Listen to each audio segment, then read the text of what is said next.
Hello ji, good morning, welcome to my new vlog.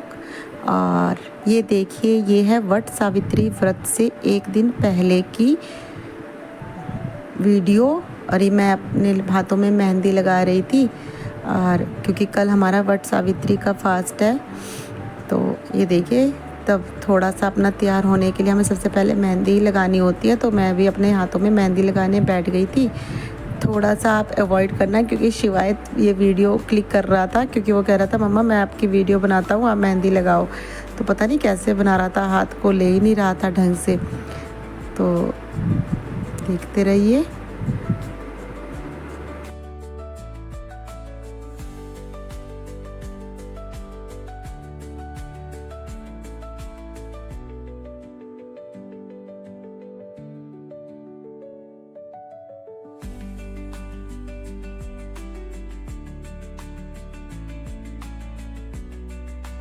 ये देखिए, मेरी मेहंदी लगकर हो गई थी तैयार।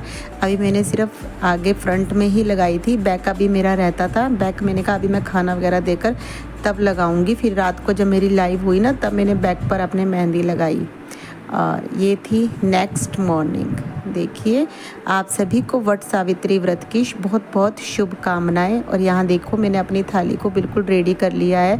इसमें हम खरबूजा और बड़ के पत्ते होते हैं ना, 5-7 ये रखते हैं, और उसके साथ पूरी रखते हैं, पैसे रखते हैं। ये बायना होता है जिसको कि हमें अपने बड़ों को देना होता है। और ये देखिए, मैंने अपने कपड़े भी रख लिए थे तैयार होने के लिए।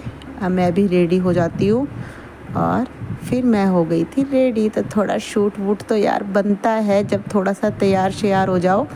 तो ये देखिए, मैं हो गई थी बिल्कुल तैयार।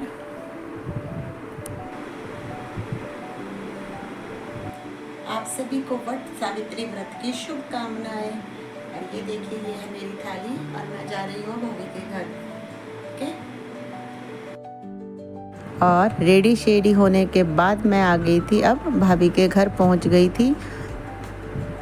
और अब यहाँ आकर हमने सबसे पहले करी अपनी थाली को पत्तों पर टीका वगैरह लगाकर थाली तैयार की, और हम पूजा करने बैठ गए। मतलब इसकी पूजा ना बड़ी सिंपल सी होती है। कई लोग मंदिर में जाके करते हैं, हम हमारे यहाँ तो शुरू से ही हम घर पर ही करते हैं।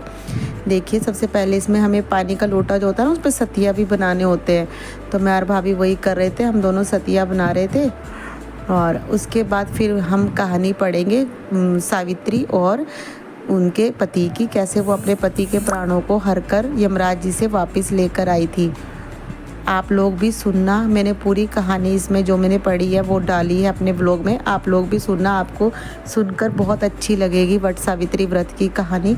जो लोग तो इसका व्रत रखते हैं वो लोग तो शायद सुनते ही होंगे, बट जो नहीं रखते हैं ना, उनको भी ये वाली कहानी सुननी चाहिए कि कैसे एक पत्नी ने अपने पति के प्राणों को यमराज जी से वापस लाया था। देश नामक राज्य में अश्वपत नाम के राजा और उनकी रानी मालवती रहते थे। उनके घर एक सुंदर और तेजस्वी कन्या का जन्म हुआ, जिसका नाम उन्होंने सावित्री रखा। वो बहुत बुद्धिमान, धर्मपरायण और सुंदर थी।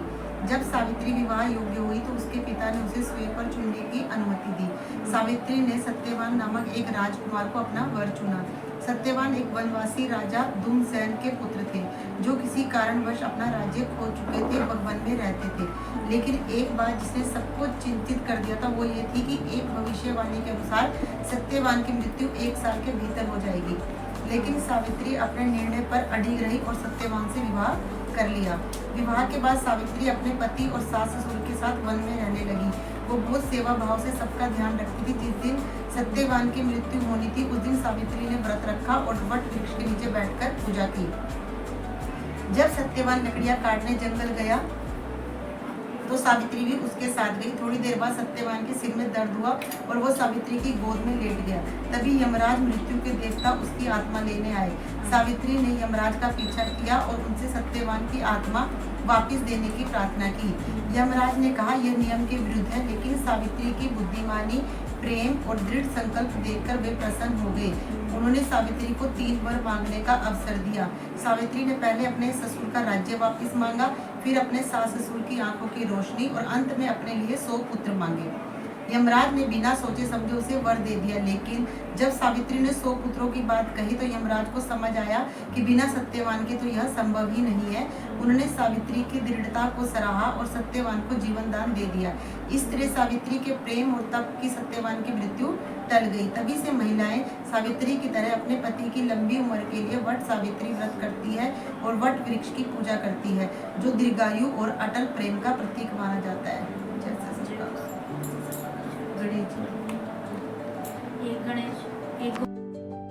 हमें ना अकेली कहानी एक कहानी नहीं सुननी चाहिए, तो उसके बाद फिर भाभी ने भी मुझे गणेश जी की कहानी सुनाई। फिर यह ना कि कहानी 2 हो जाती है, 2 कहानी सी हम सुनते हैं। अब सुनिए हम गणेश जी की कहानी।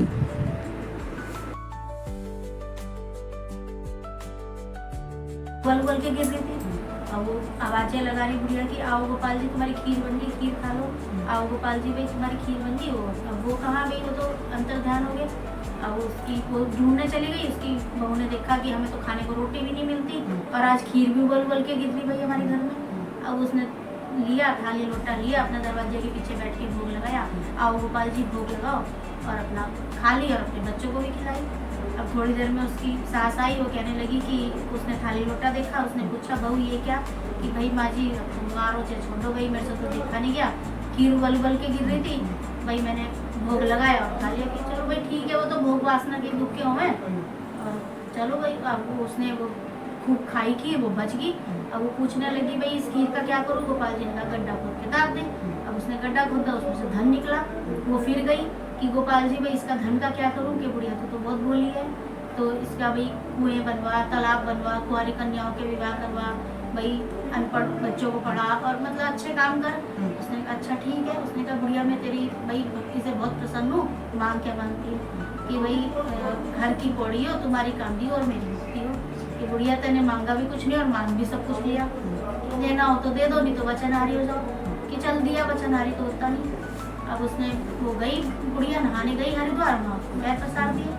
अब सब वही उठावे उसकी मिट्टी संग में ही ना, वही सब उठावे, वो उठे ही ना, इतनी भारी हो रही। अब वो आवे बेचारे अपने बच्चे का रूप लेके, कोई हाथ भी ना लगाने दे कि हमारे साथ तो उठ नहीं इतने बड़ों से, इससे बच्चे से उठेगी। अब एक बुजुर्ग ने कहा भाई लगा दो हाथ, तुम्हारा क्या जा रहा, जब बार बार आ रहा वो।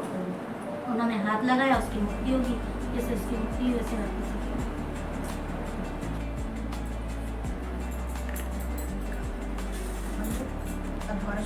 कहानी वगैरह सुनने के बाद अब थी बायना निकालने की बारी, और ये बायना हम अपने से बड़ों को देते हैं।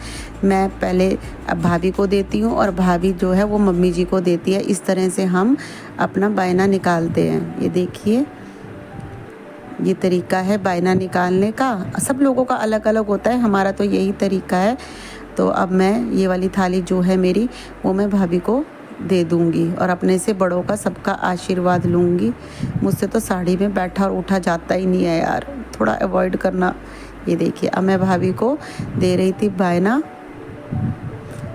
और अपना आशीर्वाद लो अपने से बड़ों का। ये देखिए अब भाभी भी मम्मी जी के आशीर्वाद लेंगी उन्हें थाली देकर। इससे अपने बड़ों का आशीर्वाद हमें मिल जाता है।